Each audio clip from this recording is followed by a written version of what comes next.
Serginho Dest is scoring worldies. Christian Pulisic seems to be coming back into form. Josh Sargent is scoring goals, and Daryl Dike is a $20 million player all of a sudden.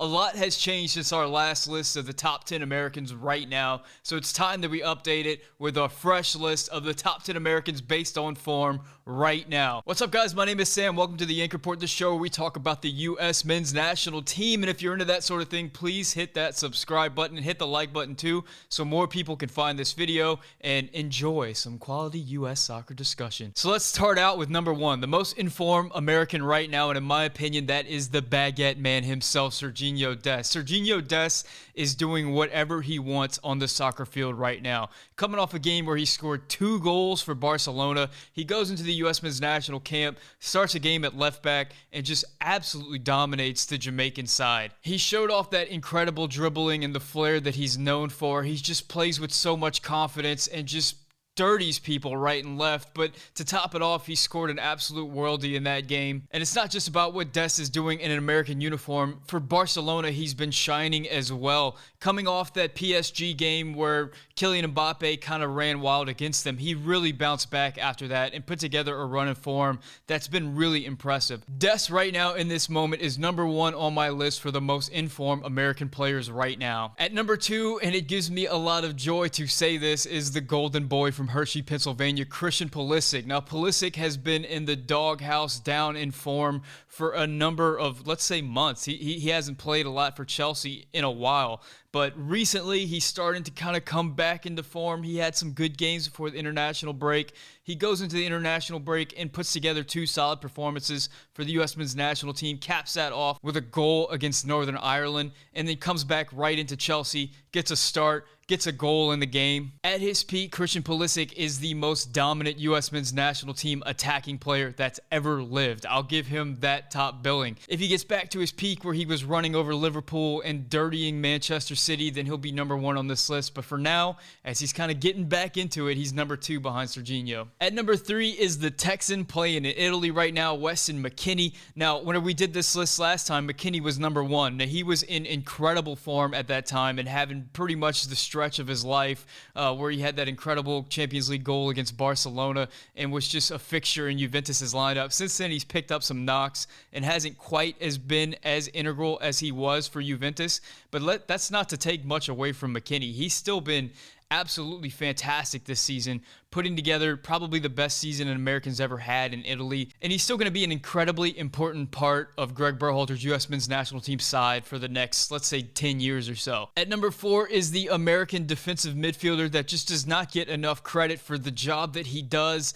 week in and week out in the Bundesliga, and I'm talking about Tyler Adams. Now, Tyler Adams was not able to participate in the March friendlies for the U.S. men's national team, and we got to see just how important Tyler Adams is to this team. I mean, without him, there's just not a lot of backup behind him. And we also got to see just the job that he does. I mean, the midfield is just so much cleaner and so much more tidy whenever Tyler is on the field. His ability to lead the press, to direct players on the field, to always be an option in possession and in the build-up, to just have so much range defensively, to just be able to cover the entire field. Tyler Adams is an absolutely phenomenal midfielder. At number 5, I'm going with the 18-year-old Gio Reyna. Gio Reyna plays his club football for Borussia Dortmund, and although he hasn't been really as fantastic recently for his club as he was at the beginning of the year, I think we saw whenever he came in for the March friendlies just how talented Gio is. At 18 years old, his understanding of space and his ability to beat players off the dribble, his willingness to look for his own shot as well as create opportunities for others,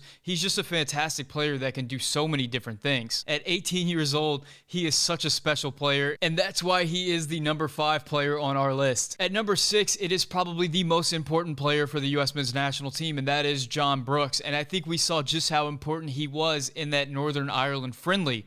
Whenever John Brooks is not in the game, the U.S. just cannot distribute out of the back nearly as well. He has that ability to step into the midfield and just command the game, to find passes with the forward line, to play the big diagonals and the big switches, to really create attacks from the defense. Without John Brooks in our lineup, the U.S. men's national team is a different team. John Brooks is quietly putting together another great season for Wolfsburg, and for that reason, he is number 6 on our list. At number 7, I am going with the other supremely talented 18-year-old 5-year-old for the U.S. men's national team, and that is Yunus Musah. Now, there were a lot of question marks about Yunus Musah coming into the March friendlies.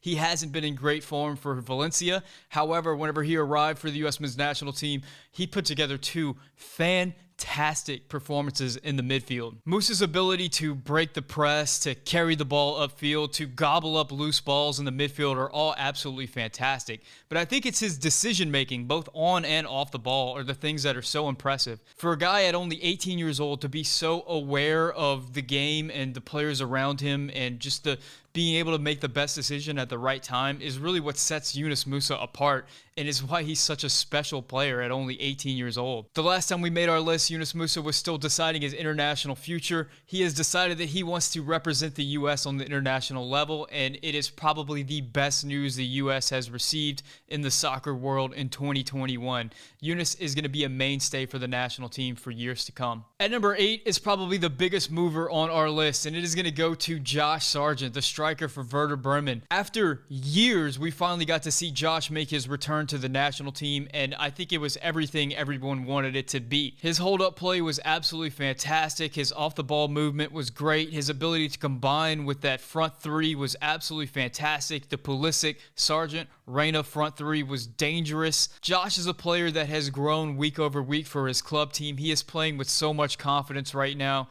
He is looking for goals. He is scoring goals, and he's creating for others. Josh's coach, Florian Klofeld, is always quick to heap praise upon Josh, and recently he came out with a big quote making the rounds that said Josh is going to be one of the best strikers in the Bundesliga, and I'm here for it. Let's go, Josh. At number 9, we have a guy that, believe it or not, wasn't even on the list last time we did this. That is Timo Weah, the winger/striker/attacking midfielder for Lille in the French league. Weah is absolutely one of my favorite players to watch. He is so subtle. He just brings so many things to an attack. Just the ability that he has on the ball, the creativity, the flair, just the things that he can do in a phone booth are very impressive.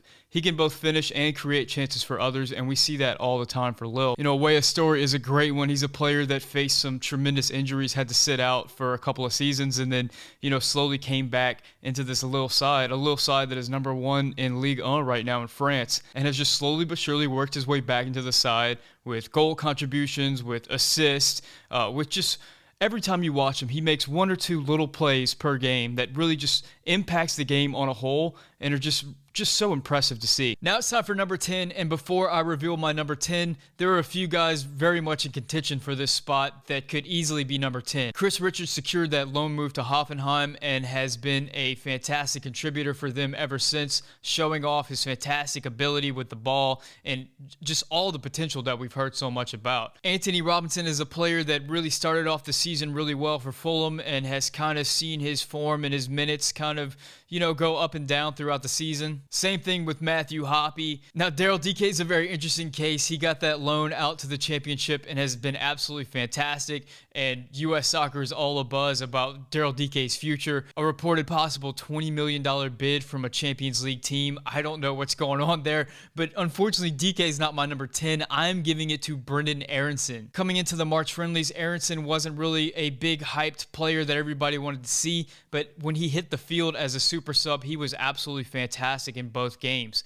There wasn't a tremendous amount of fall off from Christian Pulisic to Brendan Aronson whenever Aronson came into the game. Since arriving at Salzburg, Aronson has grown tremendously as a player, both with his confidence and with his end product in the final third. Aronson is a guy who is in absolute red-hot form at the moment, and I wouldn't be surprised in the least if we start hearing chatter about a potential move for Aronson to a much bigger team for a boatload of money. So that's my updated top 10 list. Of course, we're going to revisit this list and update it every couple of months. I'm curious if you guys think that I rated anybody a little bit too high or a little bit too low. Is there somebody who missed the list who you feel like should be on? Absolutely let me know in the comment section, and if you speak Spanish, leave the comment in Spanish and I'll try to respond to you in Spanish so I can practicar mi español. Thank you guys so much for watching. If you're still watching at this point and you're not a subscriber, please consider subscribing. It is a really cool thing to do. Another cool thing to do is hit the like button. It really helps out the channel grow, helps more people see the video, that kind of thing.